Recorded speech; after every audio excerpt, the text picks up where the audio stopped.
2 years later, I got arrested. Something really dumb. A girl that was in the drug game was taking money out of her mom's card. Knew I was dealing, called me just to give her a ride, and I brought her into mobile. She took out money. Later, her mom was like, where's all like $5,000? You said you were getting like cigarettes every time. And she lied about it being her, so her mom called the cops. I had no idea what she was doing. I just gave her a ride.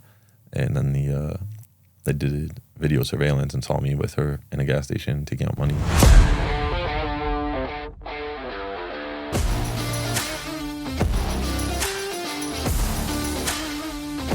Welcome back to the Locked In with Ian Bick podcast. On today's episode, I have a Connecticut resident, Jon Mendonca, here to share his story of overcoming addiction, tragedy in his family, and hitting rock bottom in his life. Jon dives deep into his story in this episode, and we hear by the end of it how he was able to turn it all around and carve a new life for himself.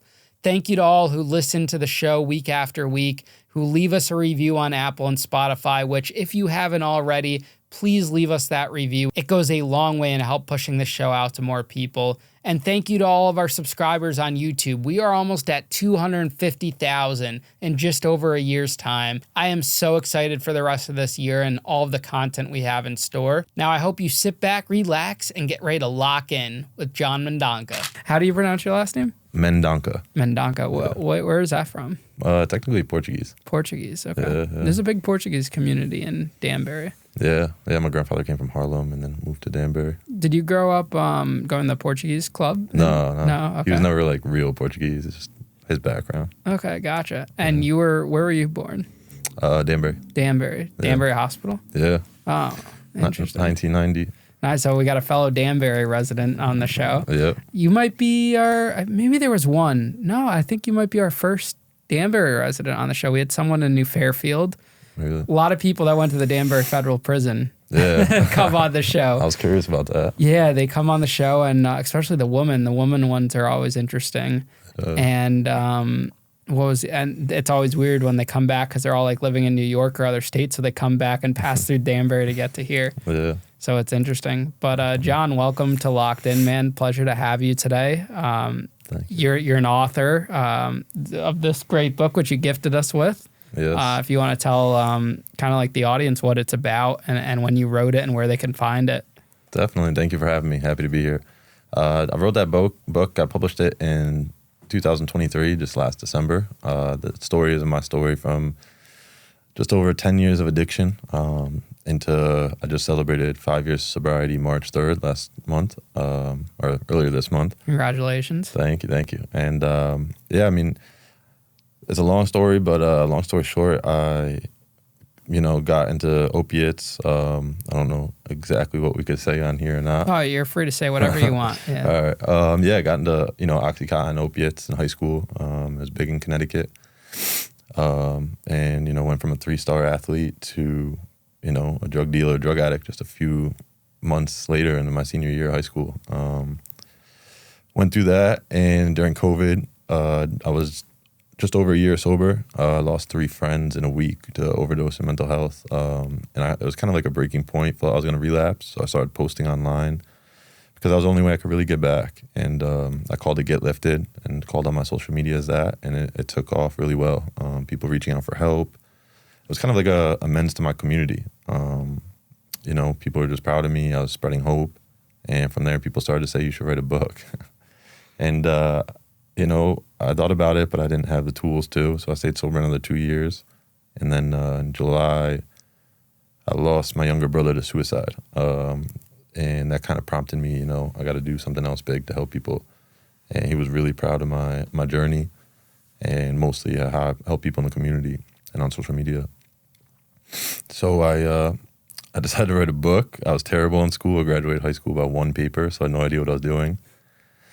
And like sobriety, I asked for help. I reached out to people. I studied online, started typing, and for a year straight, stayed up till 3 a.m. every night of last year and published it on Amazon. And by the grace of God, it went #1 new releases on Amazon for all of its genres. Addiction, recovery, alcoholism, and it's been an amazing journey since. So just try to spread hope and show people, the tough life I came from and where you can end up. And you just started a podcast too, you were telling me about. Yeah. Get Lifted podcast on Spotify and YouTube. So far, we talk about, just people's journeys of addiction to sobriety, and try to share that. But coming soon, we'll have also therapists, gym trainers. The whole Get Lifted mentality is what I learned in sobriety, that really has nothing to do with drugs or alcohol, that it's, getting lifted spiritually, mentally, physically, so we don't have to take anything. So we talk about, what works, what tools they use, what lessons, 12 steps, therapists, and just try to, raise some awareness to mental health. And potentially a new studio too.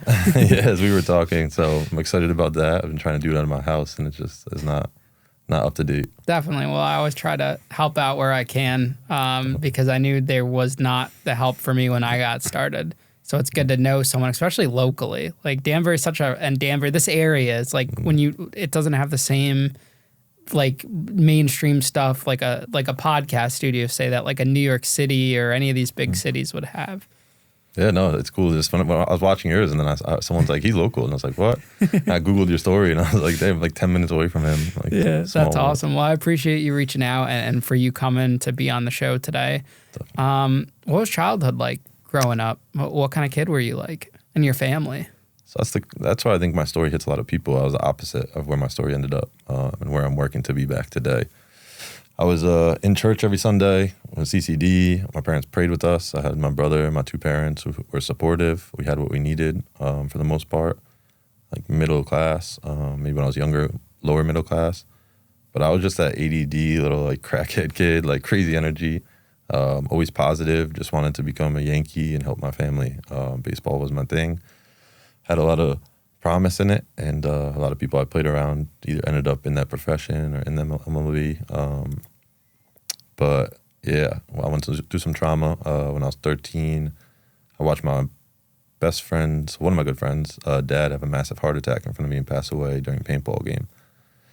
And that trauma was kind of what set me into anger and then set me into addiction.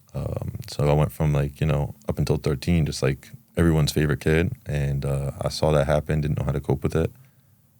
Probably had some PTSD, but from there, like never prayed again, never believed in God, lost all my faith, and anger came soon after. I went probably my whole high school year without a door in my room, because if someone told me something I didn't want to hear, I put my head through it or my hand through it. So my dad was finally like, "You're just a maniac. We're gonna not give you anything that you could break," basically. And then I was introduced to like alcohol and drugs, and that's where things kind of took off pretty fast. What do you think it was about that death that kind of triggered you within? Honestly, reflecting on it, it's the biggest thing is probably losing my faith, and kind of having a resentment towards life and God, just being like, all I want to do is play baseball, make a lot of money, help my parents, help people. And, I felt almost like life wronged me. I felt for my friend. I felt for his dad, his mom. And it kind of made me lose faith in just the good of life. I was always waiting for like the next wrong thing to happen around the corner. Interesting. So that happens. What's the first drugs you start trying and using, and that was in high school? Yes. So that happened right before my freshman year. And then the anger went on for like 2 years, so my sophomore year. Junior year, the first time I did anything, I drank alcohol, smoked weed. That went terribly. All my friends were just having fun, and you could tell, probably looking back on it, I was just looking to escape. Every party I started a fight. I was sleeping with someone's girlfriend. I was crying. Made someone else cry. It was just always too much. I could never get enough. And then in the senior year, I actually got into selling Oxycontin before I ever did it, because I hurt my leg, realized I wasn't going to play sports anymore. I was failing off teams. So I was like, I need to get the money another way. And I got introduced to, getting Oxycontin at a really low price, selling it at a higher price, something I'm not proud of. And one day someone was like, you got to do a line. And I did that line, and it took me 11 years to get off of. And that just scaled up from there. Do you think losing the sports was a big trigger for you too? Yeah, definitely. All my friends, since the second grade, we're close-knit. We're all on the same teams, sleepovers all the time, in the gym together. And I lost that bond. half of the terror I was causing every time we partied, they pulled away. And then as we got older, I wasn't on the sports teams with them, so it was like we kind of grew apart. And then once I started, selling and using, they definitely pulled apart because they weren't that type of kids. And you had told me that you moved out of Danbury to a different town, to Brookfield. Yes. Was that hard on you to go into a different school district at kind of like those prime teenage years? Yeah, I think it's funny you asked. I just was thinking about that. That I didn't realize how much that probably affected me. I came in there, no older brother. My brother always had me, and I was like the popular type, so he had like older guys looking out for him. But, I think I felt alone and felt like I had to make a name for myself. So whether it was in sports or in a fight or in, selling drugs, whatever, I had to be like, Jon Mendonca, like, hear me roar, because I felt just like, I didn't know anyone. I was out of place. A lot of peer pressure. Yeah. So do you end up going off to college after high school, or do you stay local? What do you do? So I get out of college. I kind of give up on talking to sports teams for scholarships and stuff. I don't even think I played my full senior year. Of high school or college? High school. High school, okay. So I go to WestCon. I went for one class. I sat down, and the teacher told me, you can't come in here late, blah, blah, blah. Started yelling at me, and I was just like such a madman. I was like, if I pay to be here, I'm paying you. Don't tell me when I could show up. So I got up, spent 10 minutes in college at WestCon, and that was it. What were you going to school for? Did you have anything in mind? Just business. I was lost. I had no idea. I was delivering pizzas, running a pizza restaurant. I really didn't know what to do. Like, baseball was my only thing from the day I was born until I graduated. How are your parents reacting to this? I'm sure they've seen like a change of behavior during this time. Definitely. It was ugly in my household due to me. My parents didn't know, parents don't know how to handle it. And that's another reason I wrote the book. It's been cool to hear like a lot of parents reach out and just say how much it's guided them or shown them like how much control they don't have, because my parents tried everything and there was no pinning me down. I was a madman on the run. So you drop out of college after one class pretty much. Yeah. What do you get into? And what's your life kind of look like? You're 18, I'm assuming 18, 19 years old. Yeah, that's when things kind of escalated. I remember one time driving down the street and I just left college and I got a call to, pick up some drugs and, kind of get more into the drug dealing world and do some drugs. And I wasn't fully addicted to opiates at the time. And I remember almost like the fork of the road moment. What I do now is going to determine the rest of my life for a while. And it was kind of subconscious. Before I knew it, I said, yeah, I'll meet you now. And that's when I got physically addicted to opiates. I got into, hanging out with the wrong crowd, selling drugs, using drugs, selling them to support my habit, kind of trafficking some from, Queens and the Bronx to Connecticut to be sold for more. And it's crazy when you look back, because just a year and a half before that, my only thing was play baseball, be the next Derek Jeter or Yankee, work hard and do the right thing. And just within a year and a half, that change was monumental. How accessible were purchasing the drugs? Like, how does someone from Brookfield, which is like this small town in Connecticut, get connections to even purchase drugs of this caliber? Yeah, I think that's where the opiate epidemic really happened. Anywhere. We can get them from parents. I remember my first drug deal went wrong. I kind of prided myself that I never got arrested for for the first 7 or 8 years of selling drugs. So I'm not proud of now, but in the time it was different. But I should have known, because my first drug deal, I was trying to get some money up to get into it. I was 18, I was delivering pizzas, and some older kids in town that already were into had some connections in the city and stuff like that were like, see if your parents have any in the cabinet. So I open it, and when I look in there, my dad had these Percocets from a tooth or elbow surgery or something. And it was like, don't take, makes you puke. My mom wrote on there. And I said, oh, I got these perks. And they're like, yeah, we'll give you $500 for the bottle. So I was like, wow, this is easier than I thought. I'm not making that a week working 30 hours. So I make the sale. Sure enough, man, the next morning, the cops are at the front door holding the bottle in their hand. They're like, why was this in the mobile parking lot in the middle of town? In Brookfield? Yeah. Oh, Four corners. Wow. So I guess the kid just took it and threw it. He took the bills like I should have done and sold it in a plastic bag. And, my parents looked at me and I was like, I don't know what you're talking about. But very accessible, just through connections. Parents had them. And then you work the ladder, sadly. Once you meet one dealer, you get his plug. And, before you know it, I even tell people at high school, even when I was 18, before I got out of high school, when I got introduced to it, I probably had 20 numbers. I could call any of them at any time, you know, and then from there it went to heroin and other stuff like that. And, you know, Brookfield is a very small town. I'm surprised you didn't get caught kind of like right away. Yeah. Like, I don't know how many drug busts Brookfield, Connecticut has when you look at the statistics of it. Yeah, I mean, I was just thinking about that the other day. I was thinking back and I was like, you know, it's kind of crazy to go 7 years, never get caught, and to think about, I don't even know if it was rap music or just you learn from others, like where me and my friends learned this. Me and my best friend, who's now passed away from overdose, kind of had like a little thing together and sold together. And by the time we graduated, we had 3 trap phones. You know, we would use different cars. We knew where to meet. We knew, you know, the whole skill of it. It's kind of crazy because at the time I was just kind of a teen, you know, and we knew like you don't want to meet in empty parking lots. You want more camouflage and more busyness so people don't really see what you're doing. So yeah, I don't even know where that comes from, but you learn quick. And you were still living at your parents' during all of this? Yeah, it was. And that was the only way you were supporting yourself, just through the drug sales? Actually, even my parents' friends always say I'm a weird addict. I always had a job. Okay, that's a start. Yeah, my dad instilled, you know, hard work, and I think that was also camouflage. If I had a job, it didn't look like I was just some drug addict, drug dealer, you know.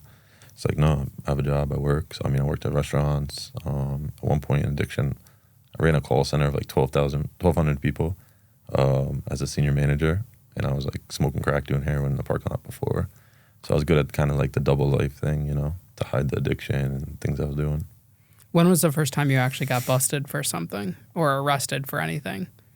So I've been arrested like 7 times, but the first time was when I was 17. The first couple of arrests had nothing to do with what I was doing. The first one was with my parents. That anger, I was just fighting with my dad. They couldn't get me to calm down.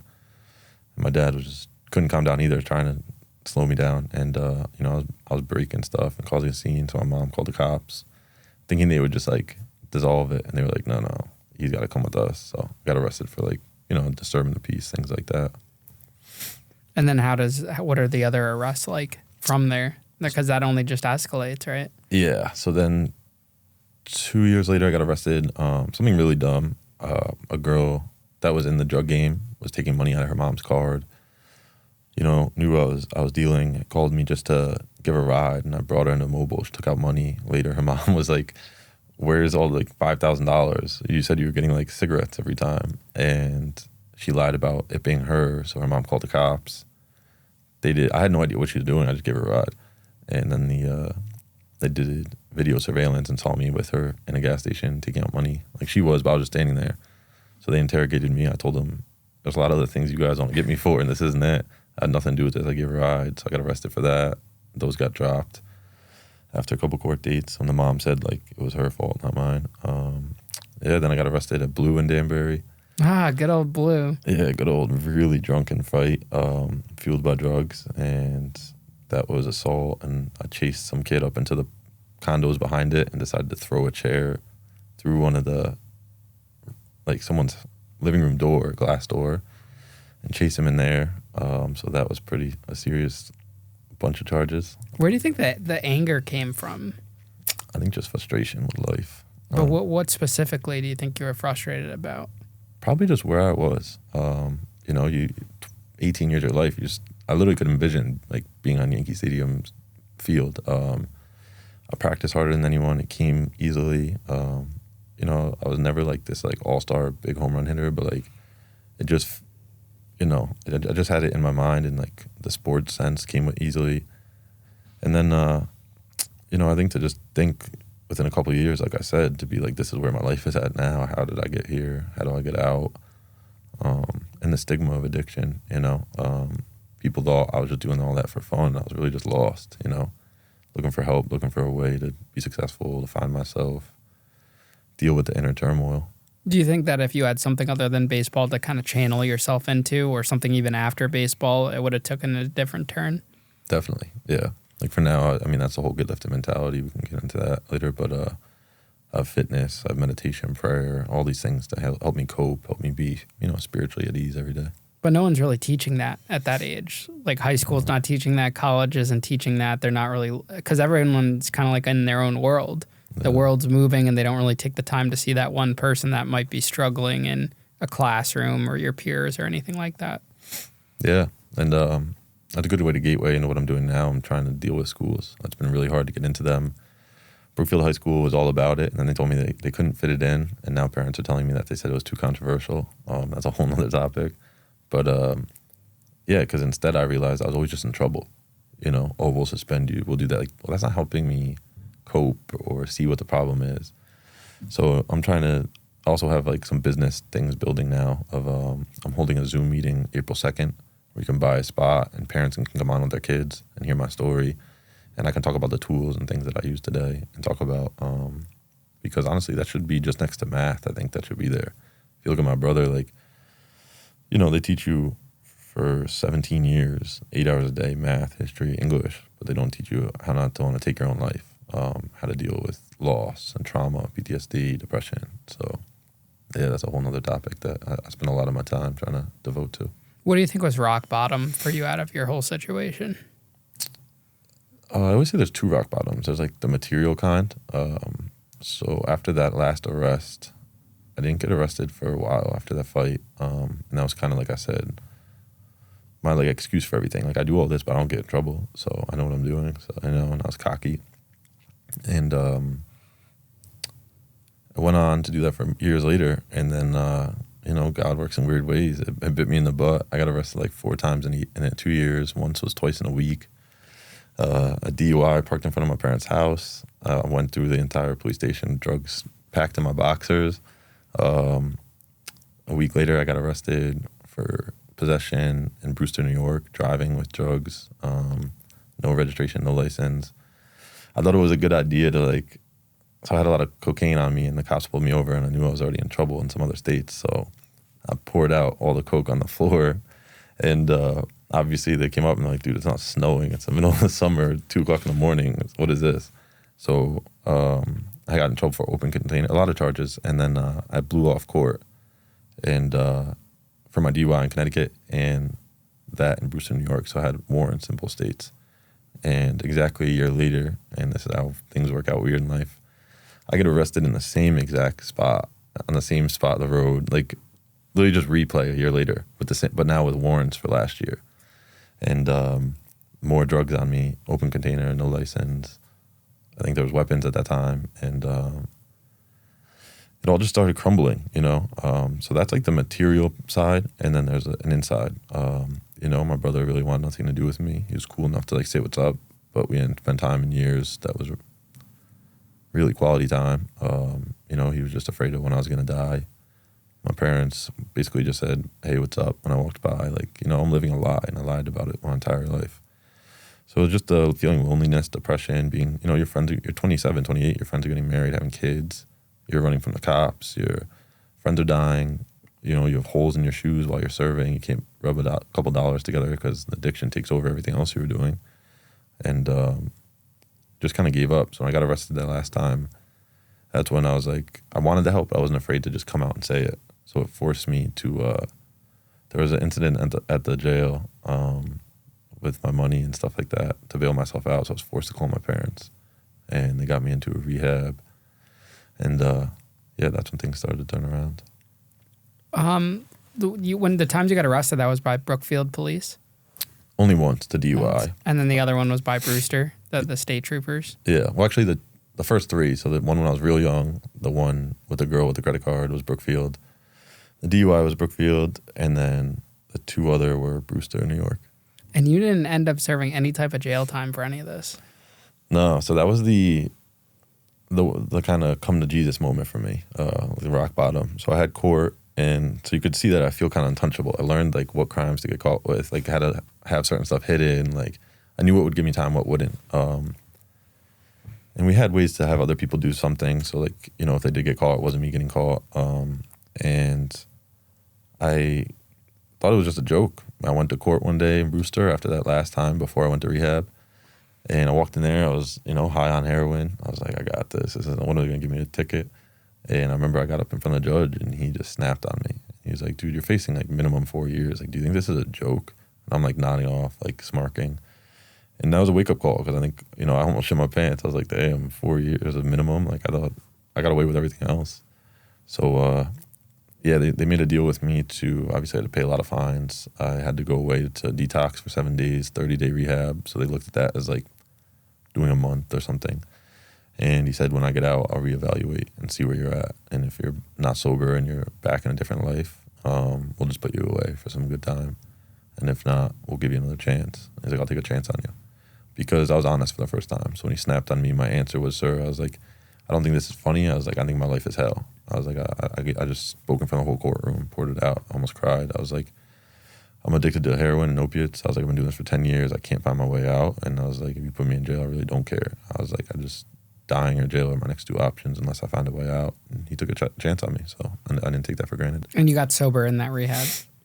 For the most part. I got sober there. When I went there, I never did opiates again. I stayed sober for 7 months, relapsed on alcohol and cocaine, moved to Yonkers and did that for a year.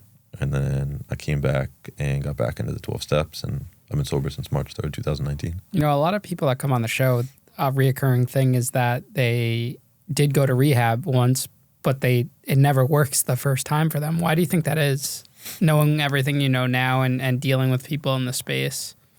Just the uneducation and the unwillingness and open-mindedness. So when you go in, it's just a lot that you're like, okay, how am I doing this? How is this going to help me? What are we doing here? And you don't really know how to apply yourself. It's like if I give you a math problem, you know how to do it because we learned that. So it's like addition, subtract, whatever. That's how, and it's going to end up with the answer. But when you go in there, they're throwing all this stuff at you. You have therapists, you have go to AA or NA, do the steps. Like, what are the steps? Like, obviously you're reluctant on a lot of it. It sounds crazy. So, your only answer in spiritual release is to go back and get high. So by the time you get out, life hits you again. And it's like, you don't have that get lifted formula, or the 12 steps or faith to help you. So once stress starts building up, you're like, I got to quiet the noise again, and people relapse. Because when you get out, almost everyone has, I'm not special, almost everyone has court dates, warrants, credit card bills, that's drug dealers looking for them. You know what I mean? So it's a lot of stress to just walk back and be like, I'm going to stay zen now. Did you stop selling at that point when you finished the rehab? Yeah, before I went in, I stopped. I stopped about a year or two before I got sober, just because that's when fentanyl started hit, and everyone started dropping. And people talk about like it's cool, but when you're in it, it's not. It's not a cool life, and it takes a serious toll on you. So I was stuck in it, but I never wanted to really be there. And I thought I did when I was younger. When people started to die, it's like, I don't want bodies on my head, and I don't want to be in this life. I would rather help people, So I started to get out. Once fentanyl came, I slowly made my way out and never did it again. What did the judge say to you when you went back to the court after the rehab? It was really cool. He, he praised me, and I thanked him for his opportunity, and he just said, I hope to never see you again, because if I do, we won't even have a conversation. You're going to do some time. But he was like, just go out, help others, and keep doing what you're doing. I had to have people from like my 12-step meetings come and prove that I've been going to meetings. I had to have a therapist that they were talking to. I had to prove basically I was doing the right thing and take drug tests, go to classes after that. They made sure I was doing what they said. But it was cool. It was a cool moment. And actually, I'm scheduled next week to go drop him off one of my books to thank him. So no, that's incredible. Is that at the Danbury courthouse, or is that was a Brewster? Brewster. Yeah. That could have turned out very differently. Definitely. Because you hear a lot of people in your scenario, they don't. It's usually jail time right away, especially with the charges you got. Definitely, and I don't know if it's God being lucky, but I know a lot of it boils down to honesty. I mean, I have a picture on my social media of one of my mugshots, and you could just see the evil, the depression in my eyes.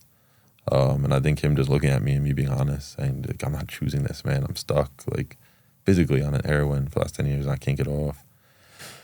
Hit his heart somewhere, and he must have been like, it sounds like he wants to help. Let me take a shot on him. Was there a lot of press covered on, like, your multiple arrests and whatnot? Not really. They always did the stupid ones. Like the credit card one was on the front page of the News Times. With you in it too? Yeah. And I love that. I was working at Union Savings Bank, and that day they called me and said, come to corporate tomorrow, and they fired me. Union Savings Bank fired you for that arrest? I was like 17 or 19 or 18. I was young. And I tried telling them I have nothing to do with this. I bet you $1 million I get to drop the first court date. And they're like, you deal with people's banks. This is credit card fraud on the front page. Like, so I lost my job for that. But no, the other ones, even my brother got arrested for something so stupid, like a campfire when he was like 17 drinking in the woods. That was in the paper. None of these other ones were. So the DUI, nothing. Once you started getting sober, did you start to mend your relationship with your brother? Yeah, so that's the one thing that sobriety's given me is the ability to make amends. So he was alive for 2 years of my sobriety, and it was cool. I took him to Yankee games. He got on my softball team in Brookfield. Those were special nights. Took us back to baseball in our childhood. Just hanging out, watching Rangers games at the house. I made an actual amends to him. I took him on a hike on top of the mountain. Just took responsibility for everything I did and told him I wouldn't put him through that again. I'd work on myself for the rest of my life and help people. So, he definitely went through some trauma through my nights in life, but he definitely was turning around, and he trusted me, and he'd always tell me he's proud of me, and he'd go to bars and stuff in town, and people would tell him, man, your brother's killing it. He's helping a lot of people. So that was my way to make amends to him. What was his name? Tyler. Tyler? Yeah. And he was older than you? No, he was 3 years younger. And it was just you and Tyler? Yep. So how does that start to spiral downhill for him? Were you a part of, like, in his life closely? Like his down spiral? Yeah. It's just different. He never was a drug addict. He partied. He'd mess around sometimes. Definitely liked to drink a lot. And I think a lot of my anger and stuff, he used to have to like hide in his room while me and my dad fought. So I think a lot of that took a toll on him. And he again, didn't know how to cope. When you get bullied in high school, things start to just affect you. And he always was a big drinker. And we still don't, a suicide, you never get an answer. So he told me that, one night they were partying, he did like a little MDMA, and that his brain was never the same since. He had a lot of anxiety, he said, and stuff like that. But he also got in 2 car accidents of people hitting him years before he died. And, my parents think he might have had like concussions from that. So you never really have a real answer. But I just started to see it 2 years before he just stopped all of his hobbies. He was like a genius when it came to hobbies.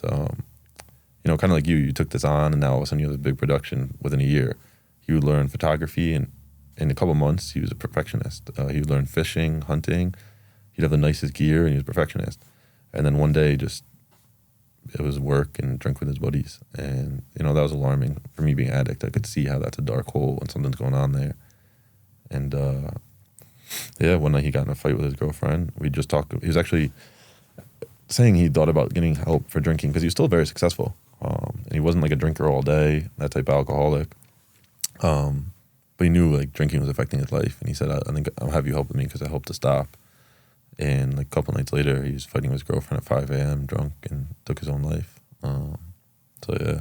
When you think about it now, do you wish that you had tried to step in when you noticed those warning signs early on? Yeah, I did. We had some conversations. We try to help someone. It doesn't always go well. So he was very back and forth. Sometimes he wanted help, and sometimes it was like, I'm good. We had an argument one time. He was like, I'm a grown man. I'm going to do what I want. And he even said how, like, men's health and the stigma on it. He's like, I'm not supposed to need help like this. I'm a grown man. And he was a big dude, tatted up. Like I said, successful. HVAC career. So he just, I think, might have been a mix of wanting to ask for help and being ready for it. But he did reach out to therapists, but due to COVID, they were like, yeah, we could see you in 3 months. That's what they said? And like a couple weeks later, he took his own life. There was nothing available on Zoom or BetterHelp or anything like that? Not with them, but we also just started looking because he just asked. So, maybe more search would have helped. But the first or second people that we reached out to that lined up with his pretty good health care. That's what they told him. So. Once you found out, was there triggers in your mind to start using again? To go down back into kind of like your dark place? Because that's a very traumatic thing to deal with internally. Yeah, I mean, that was definitely the hardest thing I've been through in my life. And I used to actually tell him, because he was like, he'd drive fast, he had a sick Challenger, I knew he partied for fun. So I was like, bro, if something ever happens to you, that might be the one thing that makes me relapse. And I don't know, maybe I had a few thoughts of drinking, just because the pain was so bad emotionally, and the mental pain, the confusion of what was going on. But prayer got me through it. Right away, I reached out to my sober network. And I don't really deal with that. I think that's a stigma that people do. Some people do struggle every day, but the program I've been taught, going through 12 steps, praying daily, finding some type of faith or higher power, not exactly in a religion, but and using my Get Lifted plan, you know, I don't have that obsession. I don't think about drinking ever or using. I mean, maybe once a month for 2 seconds. I'd be like, oh, one day a drink on the beach would be fun, and then that just floats away. But no, probably just once or twice, but right away, that's what 12 steps taught me. My amends were I wouldn't do that to him, and now it was time for Jon to be there for his parents. So right away, that thought went away. I said, no, it's time to buckle in. You know, I'd say his eulogy, drive my parents to the services, move with my parents to South Carolina after, you know, and try to finally step up for my family. Oh, your parents moved away out of the state? Yeah, they sold their childhood home because they always wanted to, but he would never move down there. So that was their thing to finally go enjoy their life. And they sold my childhood home in Brookfield, and they moved to where my grandparents live in Merle's Inlet, South Carolina. How did that affect your guys' relationship? Because I feel like you've probably spent a lot of time rebuilding it with them, and then your brother's passing, that could have caused some more tension between an already fragile relationship. With my parents? Yeah. Yeah, absolutely. You know, and it's tough because you got to realize that they're going through something possibly even more a little traumatic, their son. So you definitely, you know, all I try to do is be there for them. I think at times they saw it, and it kind of made more amends with them. They're incredibly proud of me for staying sober through it. They're incredibly proud of me for the book, all my speaking engagements, my business I started. But it definitely makes it weird. Your whole dynamic changes, and there's times where I've been tough on them, and then I've told myself I have to have you know, a little patience for them because they're struggling, and we're all grieving. And they're strong. I mean, they went through everything with me for 12 years, and then their other son takes their life. So it's kind of like my mom said a lot of times. She's like, I had your funeral planned, and we even would put money aside for it because that day was coming. They weren't ready for this. But I'm proud of them, and they're both well, and, you know, we're all grieving, but it was good to go spend time with them. And it's obviously the dynamic's different now with them being far away. Did they check in often with you after that to make sure you were okay, that you weren't thinking about relapsing, or to making sure that their other son was on the straight and narrow still? Yeah, they're amazing about that. Sure, there's times where it's like really there, and then we all get in our own world, but they're really cool in a way. It brings you closer. You know, I think they saw the vulnerability there and things I was going through, and they were worried about it. So, you know, they made sure that I had what I needed, but it was hard because, you know, your parents have each other. I was single at the time. My only brother's gone. So I was kind of alone in it. It was a weird thing where, like, I had them there, but other than my good friend and a few friends were around me all the time after that, and my sober network, you know, at night and stuff like that, it was kind of just me there watching a Yankee game, thinking about my brother. I kind of was like, you know, figuring out on my own. Do you think you'll ever have a drink again? No, I don't know, though. I'll never say no. It used to pressure me a lot in the beginning to be like, I'll never drink again. So now I tell people I might drink tomorrow. I just know today I won't, and tomorrow I'll do the same thing. It's really one day at a time. But I have no desire to. I tell people if I have the desire and I feel like it's the right thing, I'll pick up a drink. This means way more to me, giving back, the amends I made to my family, and I don't trust how I would drink safely as an addict. Yeah, do you think that if you do have that one drink, that could just unleash something that you've closed inside of you? Yeah, I do. We'll see, because I've definitely grown a lot. Some people are like, whoa, you've grown a lot mentally, spiritually, physically. You know, you look at life different, your perspective's different now. But I remember one conversation me and my brother had with my dad, and my dad was like, we were both hungover, and he's like, I don't know why you guys got to drink like that. Like, just have 2 beers. And we both looked at him. This is kind of scary, and this is where mental health, like addiction really is a disease or in you.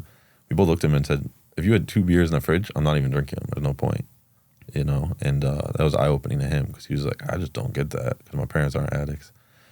And, you know, that's a different mindset of an addict. It's like, there's no point for me if this was 1 beer you told me to have. It's like, that doesn't do it. Yeah. It's like, I need 30 at least. And, you know, there is that whole debate. Like, I've seen in the recovery space that if you are addicted to drugs, and, you know, if you're in recovery, you can have alcohol. And if you're addicted to alcohol and you're in recovery, then you could drink, or then you can have like marijuana. Or if you're addicted to cocaine and you're in recovery, then you can have marijuana. There's like a whole debate around that to kind of in like the sober community of what's acceptable, what's kind of frowned upon. And for you, you had struggles with addiction with all of the components pretty much. Yeah. No, I think I proved it for everyone. No matter what you do, if you're a real addict, it's not going to go well. A drug's a drug. You know what I mean? Sex, gambling, anything could be. So I always have to be in check of where I'm at spiritually. But that's how I got into cocaine and alcohol. I never really drank because, I mean, you do opiates every day. You could die if you drink too much. And that's your main thing. So when I got sober, I was like, you know what? I got jacked. I got tan. I felt good. Mm-hmm. You know, I got a job. I was like, I could drink. Go look at my friends. I'm normal again. And I tried to drink right for a year straight in Yonkers and every night while trying to stop because it wouldn't go well. So the next day I'd be like, I'm not going to drink today. And it'd be the same thing and cocaine. And it's all the same stuff. It's you're chasing a high. You know what I mean? So whatever that high is and that dopamine hit, that can be anything. How do you feel about marijuana? Do you use it all? No. So I've never had any mind-altering substances since March 3rd of 2019. It's all the same to me. I don't judge people. You know, it's hard because like my TikTok is big on is all recovery, and we have different people on the podcast, and people do have different stories. And if that works for them, that's great. My recovery is not their recovery. But I have a lot of experience of my own and about working with thousands of others. And 98% of the time, it turns out the same. And even if not, someone once told me, how free do you want to be? So, you know, I got friends that smoke and they're not where I'm at. They don't have a book. They don't have a business. They're not out there helping people, you know, and thriving and sober. You know, it kind of dumbs them down to be, oh, I smoke, but I don't even have a job. Or I smoke and, you know, I just work a little and do this or that, you know. So, and that's fine too. I don't judge them. But when I got sober, I said, I'm going to put the same energy into my sobriety as I did my addiction. So, you know, it gives me a passion and a drive that most people can't compete with. Now, you've used the term sober community a few times. What does that mean? What does that mean to you? And what exactly is that? So because of the traditions and it being anonymous, I can't state what 12-step program I go to, but there's NA, AA, there's millions of them, or hundreds. But through going to 12-step meetings, you know, I've built a sober, you meet sober network, sober guys, a sponsor, friends, and, you know, they just become friends, but they're all sober. So, like, I could hit up some of my friends and say, let's go to the gym, let's go to the casino, let's go watch a Yankee game. But, like, those are the friends I could do the same with, but, you know, say I'm having relationship problems or struggling with my brother's death or something, thinking about drinking, that's who I reach out to. How accessible are these programs for the average person? Way more than people think. They're everywhere. Yeah, so what do you think is, like, the biggest misconception versus what the reality is about these programs? Number one, of religion. Everyone, I mean, I had one viral video and everyone was like, AA is a religion, it's a cult, NA is the same thing. And they don't talk about a religion. So religion would be Muslim, Catholic, Judaism. It's formulated on a higher power and faith. So your higher power could be, you know, mine could be my brother, you know, someone that's passed away. It could be Jesus. It could be a religion if you choose it. It could be energy and astrology. So a lot of people think it's like, oh, I don't like religion, so I'm not going there. It has nothing to do with religion. You know, it's just finding some kind of higher power you look up to, whether it's the moon, you know what I mean? Then no one cares. They never talk about a religion. And I think the other thing is that people just sit around and tell drunk stories. Maybe they do at some meetings, but if you find the right ones, it's just personal development. I remember my brother came to my meeting when I celebrated 2 years sober, and they looked at the 12 steps and the way people shared, and they're like, the world should have AA and NA and 12 steps in their life, just because it's a design for living is what it's called. And just teach you how to clear resentments, make amends, deal with trauma, things of that, grief, anything. It's literally a way to live your best life. Will you go into bars at all now? Like, say your friends want to go into a bar. Are you okay in that kind of environment? Yeah, so sort of things get pretty funny for people. I wrote this whole book while bartending in Yonkers. Oh, you're a bartender? Yeah. Really? Yeah. That's an interesting perspective. Yeah, it always warps people's mind. The sober bartender. Yeah, so that's what I mean. I don't have an obsession, so I'll go anywhere. I even know my parents are coming up in a couple weeks. And That's what you should have titled the book, The Sober Bartender. Maybe that'll be the next book. Yeah, so your parents, what were you saying about that? Oh, they're coming up and we're going to like this big bar, and then we're going to a casino for the weekend, and then I can go anywhere, you know, clubs. I'm not big on it, like, because you do change the situations you like to be in. But if there's a reason for me to be there, I could be there and I have no obsession to drink. So yeah, I've actually bartended most of my sobriety because it gives me the freedom to like chase my dreams on the side. So you don't have like that urge at all? Like you're sitting at the bar, your friends are having a drink, or maybe if you're dating and there's a girl and she's like, oh, let's have some fun. Like you don't have that urge at all? No, not at all. It's so simple like that. Because for others, it's a lot harder. It is. And I don't like to judge people. It's maybe I'm lucky or whatever you want to call it, but it's for me, I took all the suggestions. So once I started praying to I don't even know what, I had no faith in God or anything. Someone just told me to pray and go to meetings. Once I did that and did the steps, that it flushed away. It wasn't anything I did. People always like, even the bartender thing, like, you're amazing. Oh my God, you don't bartend. You bartend, you don't want to drink. I'm like, I don't do anything. I just don't want to drink. But like I said, I could relate with addicts that I'm still an addict. So once in a blue moon, my friends are doing a bunch of blow and drinking. It's like, I could just let loose tonight. But really quickly, I'm honest with myself. That's not what we're trying to do. And that's not going to lead down a good path. No, you were saying that you're on social media talking about your story. And there's like a recovery side to social media.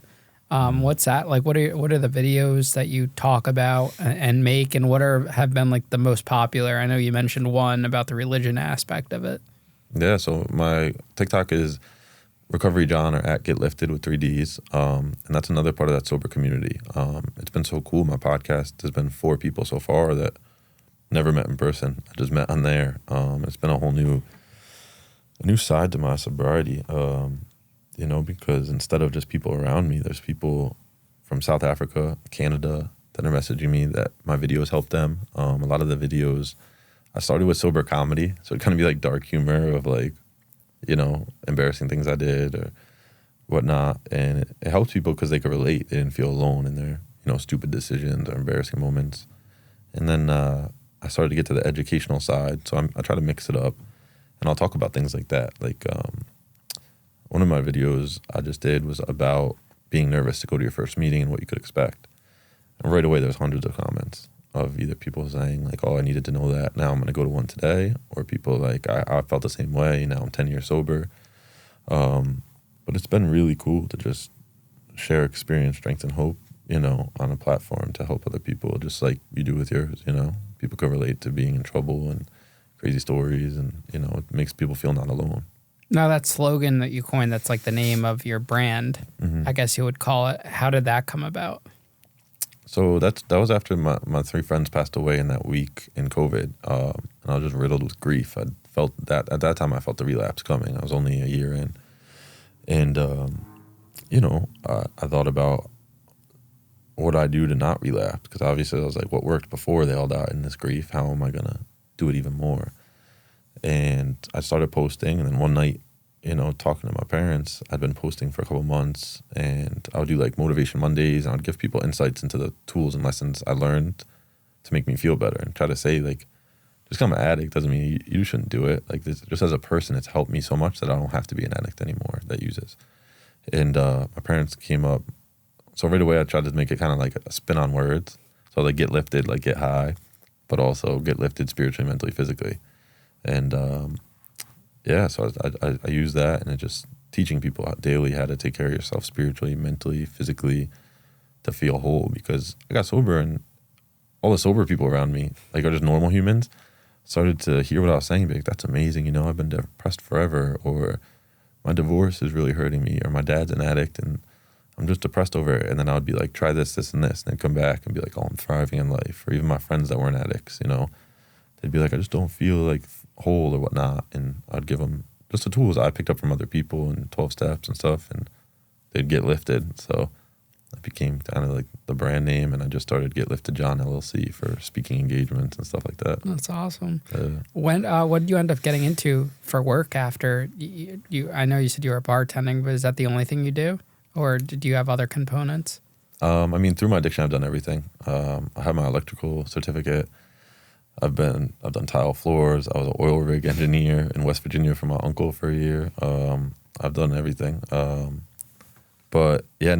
literally just 2 weeks ago stopped working in the bar to try to fully take on the book. I have a lot of book signings, speaking engagements, the podcast, and coming up with virtual events to speak to parents and students and anyone struggling that needs to hear a way out.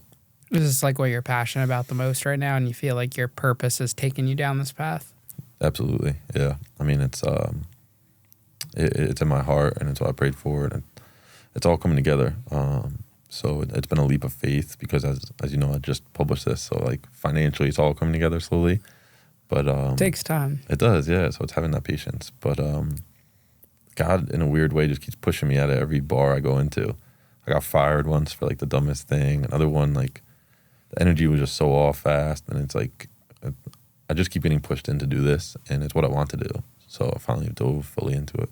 What's some advice you would give to someone that's had kind of a, rugged path and hasn't really found themselves yet and is kind of looking to figure out what their passions are or what their purpose is or what they should do next? What would you tell them? Ask for help, be open-minded, and take suggestions because it's out there. A lot of people ask me for help, but they don't. Then you tell them what to do or like what worked for me, and they're like, no, I don't pray. I don't need a meeting. I don't need to work out. So it's really that, how free do you want to be? I could choose today to just hang out and play video games. By the end of the day, I'm not going to feel too good. So it's that good lifting mentality of, or self-development, whatever you want to call it, of I got to take care of myself. And it will be okay. I mean, look at me. 10 years of addiction, didn't think I'd get out of it. Even my friends passed away, didn't know how to deal with that. My brother passed away, felt like it was all over. And every time, just holding on tight and doing the work doesn't just come, faith without works is dead. So if I do the work, I'll have the faith and feel good. If I'm just going to hang out, I'm going to sit in that pain and it's not going to go anywhere. The friends that passed due to addiction, do you ever think to yourself why it wasn't you? Yeah, that's something I've spoke about a lot. It's kind of like I went to war and came back, but I didn't, I think Brookfield High School alone, let alone from all my other addiction dealing friends, that small school, we've lost at least 20 people just to mental health and addiction. So it's kind of weird. Actually, yesterday, my younger brother's best friend, his brother died. I graduated with him, and he'd been sober for a while, and I guess it was a random heart attack or something. But, I just started tearing up because you almost feel like, why me? Like, I'm grateful to me, obviously. But, my best friends, my brother, I think there's 4 of us that's made it out. And some are still struggling, and it's just, it's something I deal with a lot. I talk to a therapist. I need to restart talking to a therapist because I moved, things changed. But I talked to one because you kind of feel just like, like you went to war, you came back, and it's like, where'd all these people go? Why am I the one here? But that's what pushes the passion for all this, is to spread that message. What do you say to the people that that are men that feel a certain stigma around therapy? I look at it as the same as the gym. And that's the education I want to give kids, and everyone that'll listen, is that everyone, like I work out a lot, I'm a little bit fit. But if I don't do that work, I'm not going to be fit or strong or healthy. And it's the same with your mind and your spirit. We're not taught that, so that look at it as a gym for that, no one comes here with a life plan from God of how to perfectly live. So it's good to check in with someone, to have someone work you through emotions. So I look at it as the same as a workout for my spirit or my mind, and same with learning and stuff. That's a workout to build and grow my mind. Absolutely. Mm-hmm. Well, Jon, thank you so much for coming on the show today and sharing your story. And it's heartbreaking, man. I'm really sorry for your loss and all the trauma you've endured, but I'm also happy at the same time that it's kind of brought you full circle to where you're supposed to be in life. And sometimes we don't realize that the losses and the trauma and the bad times bring us to exactly where we need to be. And I think that's really powerful, and your story does a really good job at showing that and hopefully give some hope and inspiration to someone who is struggling and going through it. Absolutely. Well, thank you for having me on. I'm just grateful to be here and be able to give back and try to share a message of hope that, even through all that, I live a life of my wildest dreams today. So hopefully someone else can find some hope and messages.